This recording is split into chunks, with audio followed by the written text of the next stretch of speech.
We're here with Simon Dixon from the UK, who Joe and I met at the Monetary Reform Conference, where we still are, here in Chicago.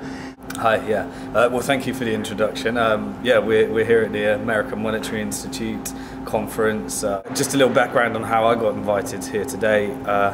I began my career, well, I studied in Manchester University, mastered in economics, and then went on to work in banking and finance as a stockbroker, went on to be a trader, worked as an investment banker, raising finance for companies, and about 3.5 years ago set up a business, Benedict's, which is a training, recruitment and consultancy organisation for students and graduates who want to work in banking and finance. I've been obsessing with the study of banking and finance economics for the last decade or so, and I actively got into monetary reform a couple of years ago.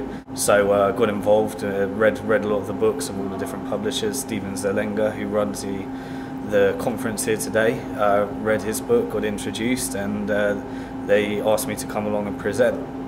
I'm in somewhat of a unique position and an interesting situation, because my business gives me almost complete access to all students and graduates who are seeking careers in banking and finance.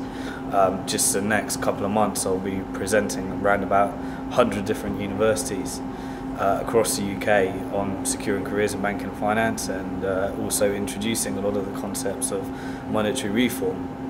So through my business, last year I presented to tens of thousands of students. I seem to have got complete access to the complete next generation of banking and finance professionals, and anyone, which is, we've got about 90% exposure of all the UK universities.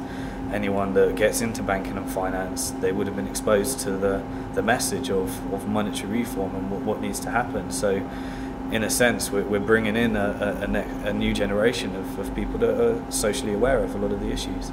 You had some comments on certain ways that sometimes monetary reformers get in their own way. I'd say there's three main areas which stand in the way of any monetary reformer. The first one is trying to avoid the conspiracy theories. And I'm not here to even comment or discuss on any of the conspiracy issues. I'm really about results and what needs to be done in order to get it through. And the second thing is the reason that this message isn't really out there too much is the marketing aspect. It just needs to be marketed out there, and I was talking and I did a presentation about the power of blogs and YouTubes and Facebooks and MySpace and social media. And the final suggestion is, if you go out there trying to discredit investment bankers and say how evil they are and all the bonuses and everything and all this stuff, I'm not here to discuss those issues again. There's reckless stuff. We all know that the banking system has done some awful things. However, from presenting monetary reform to an awful lot of bankers, my experience has shown me that there is not these people who are evil trying to cover up something. They've been fascinated by the subject. It's stuff that they didn't really know, because they were busy in the day-to-day life of doing what they do best. And so if you go out there to attack, you're limiting the message, and the bankers are an essential part of making this happen. Half of my message is expressing the positive results on the banking sector that this can actually have, because how many bankers have just been laid off, and how many bankers are without jobs right now? One of the messages: seek first to understand. Once you understand and you enter someone's world, they're willing to hear. So seek first to understand, then be understood. We are in an environment which is 100% unsustainable. The financial crisis was 100% inevitable, predictable and guaranteed. If you start looking at monetary reform, it has a lot of the answers to a lot of the things that a lot of economists are puzzled with right now. We're in a system which has more debt than money, which means that the economy needs to continually refinance itself to pay off money that does not exist, to pay interest. That's resulted in an exponential debt curve. that's never going to be cured until you have a monetary reform. You are a believer in personal responsibility, aren't you? When there was nothing I wanted more in the world than to be a trader, and I got my first job as a stockbroker, and I cold called a series of stockbroking institutions, persuaded someone to allow me to work for them for free as a T-boy. And after 1 month of being the best I could possibly be, managed to get on minimum wage, and they put me on the phone. Bit of a pursuit to happiness story. And after making many cold calls, I remember I managed to get some mentoring and guidance on someone that taught me about the importance of how to actually get things, and influencing and persistence.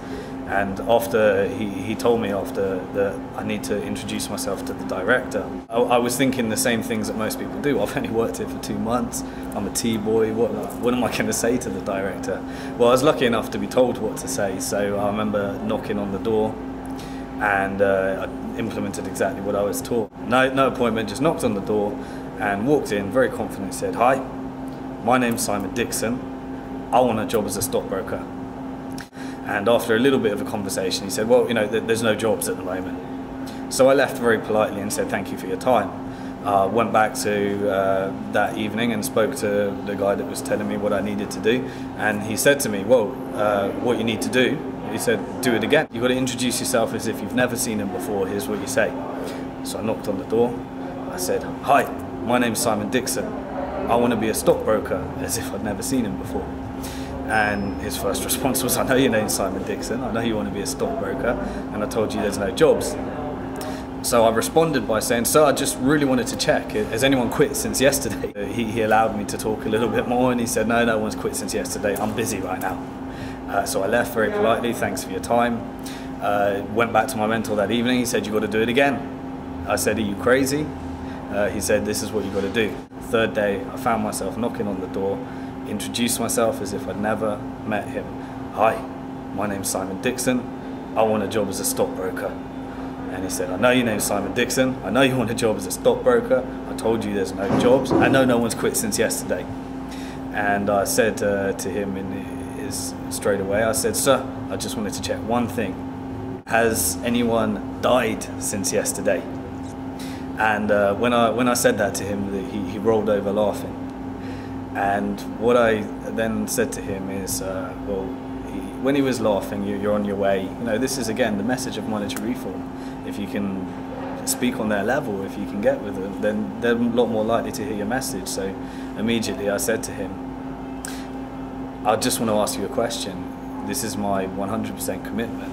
If I show this amount of commitment that I've showed you to get this job with every single client that you place in front of me, would you give me a job?" And he said yes. And I said, "Well, this is my commitment to you. I will show that level of commitment with every client that I place in front of me." He said, I asked him, he said, "When do you want to start?"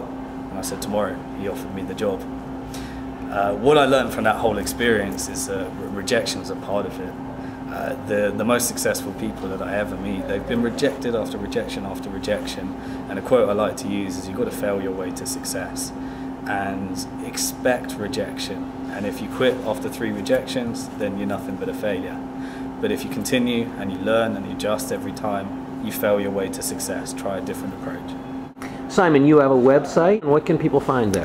Yeah, I'm on our website. I've got a copy of the presentation that I give at all the universities across the UK on an explanation of the economic theories and monetary reform. And it lasts about an hour or so. A bit of advertising, simondixon.org, my name Dixon.